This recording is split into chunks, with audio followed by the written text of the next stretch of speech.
Coba bayangkan sebuah negara di mana semua keputusan dari urusan politik, ekonomi, hingga kehidupan sehari-hari diatur oleh militer. Nggak ada pemilu yang adil, media dikendalikan, dan rakyat hidup dalam ketakutan karena setiap gerakan mereka diawasi.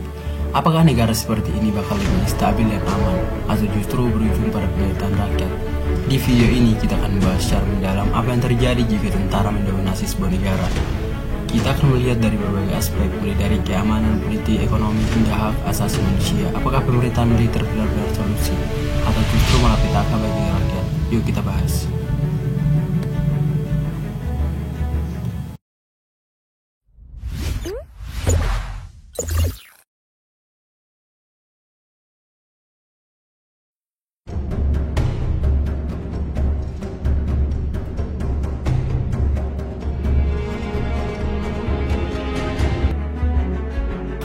Hal pertama yang pasti terjadi jika militer berkuasa adalah keamanan yang sangat ketat. Negara yang dipimpin oleh militer cenderung memiliki kontrol penuh atas rakyatnya.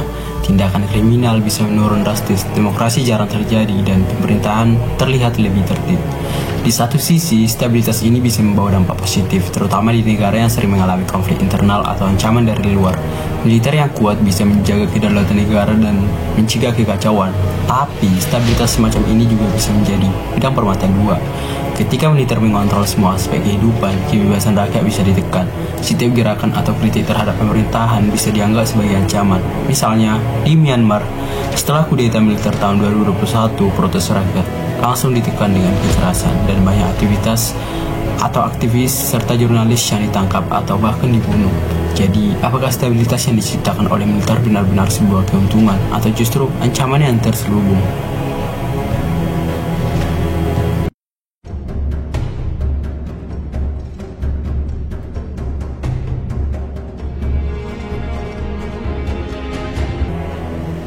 Salah satu dampak terbesar dari dominasi militer dalam pemerintahan adalah hilangnya demokrasi. Dalam sistem demokrasi, rakyat berhak memilih pemimpin melalui pemilu yang adil. Tapi dalam pemerintahan militer, seringkali pemilu hanyalah formalitas.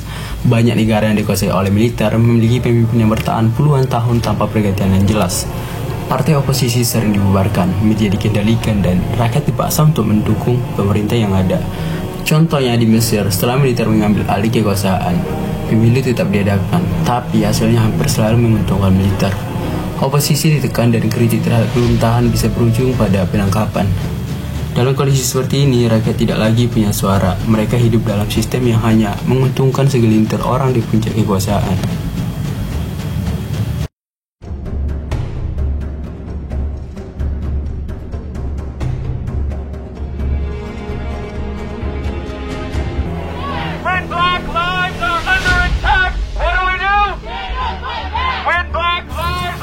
Salah satu aspek paling mengerikan dari pemerintahan militer adalah pelanggaran hak asasi manusia. Di negara yang dipimpin oleh militer, kritik terhadap pemerintahan bisa berujung pada penangkapan, penyiksaan, atau bahkan penghilangan paksa. Banyak negara dengan rejim militer mencatat sejarah kelam dalam hal HAM.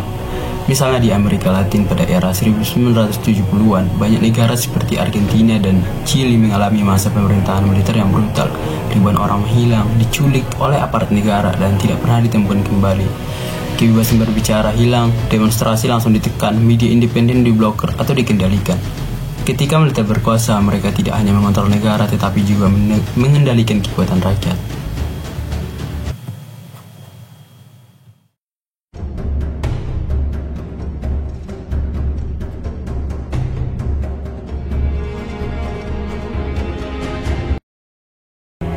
Banyak yang berpikir bahwa jika militer berkuasa, negara akan lebih makmur. Tapi kenyataannya di banyak negara, ekonomi justru terpuruk ketika militer mendominasi pemerintahan.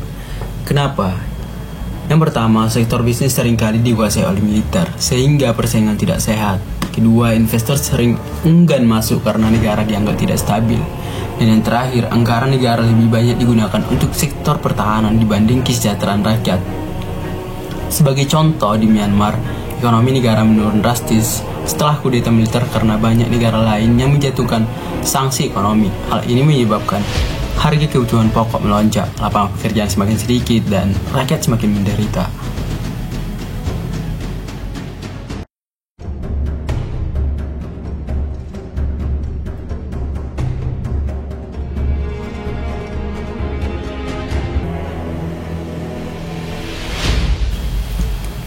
Beberapa negara yang dikuasai oleh militer akhirnya menjadi negara yang tertutup dan terisolasi dari dunia luar. Informasi dikontrol ketat, rakyat tidak boleh berpergian ke luar negeri dan hubungan diplomatik dengan negara lain bisa memburuk. Contoh paling ekstrim adalah Korea Utara, pemerintahan sangat tertutup dan rakyatnya hidup dalam pengawasan ketat. Mereka tidak memiliki kebebasan untuk berkomunikasi dengan dunia luar dan harus tunduk sepenuhnya pada pemerintahan. Jadi, apa yang terjadi jika tentara mendominasi sebuah negara? Bisa ada stabilitas, tapi dengan harga yang sangat mahal. Hilangnya demokrasi, pelanggaran HAM, ekonomi yang lemah, dan negara yang terisolasi. Sejarah telah menunjukkan bahwa pemerintahan yang terlalu didominasi oleh militer seringkali berujung pada penderitaan rakyat. Jadi, apakah menurut kalian pemerintahan militer adalah solusi atau justru ancaman? Tulis pendapat kalian di kolom komentar. Jangan lupa like, share, dan subscribe.